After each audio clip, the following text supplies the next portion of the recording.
आशीष भैया का जितना भी फैन लोग हैं दिल से प्रणाम है कि इस वीडियो को लास्ट तक देखिएगा भैया, वीडियो को स्किप नहीं कीजिएगा। आशीष भैया का इतना गाना गर्दा भी सरस्वती पूजा में बज रहा है, हम झूठ वाला बात नहीं बोलते हैं भाई, अपना कसम खा के बोल रहे हैं भाई।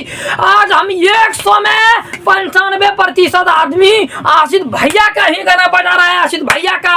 और ये को गाना आइल बा अभी एगो होली के कलकत्ता से उड़ा ले आई करता भाई हो। ये गाना ना कब रिलीज होगा किस यूट्यूब चैनल से ना सब कुछ बता देंगे भैया, आप लोग बिल्कुल टेंशन नहीं लीजिए।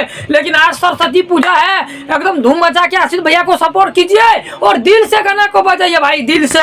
और आशीष भैया का इतना बड़ा गाना आया है दोस्तों होली का, और सुबह में रिलीज होगा दोस्तों। शिव शक्ति 20 से गाने को रिलीज किया जाएगा, शिव शक्ति रिकॉर्ड से भैया, शिव शक्ति रिकॉर्ड से ये वाला गाना रिलीज हो रहा है 6:30 में भैया। तो आप लोग तैयार होकर इस गाने को सुनिए। और सरस्वती पूजा है ना, हम जहाँ भी जा रहे हैं ना तो सुन रहे हैं आशीष भैया का ही गाना। चलिए दोस्तों प्रणाम।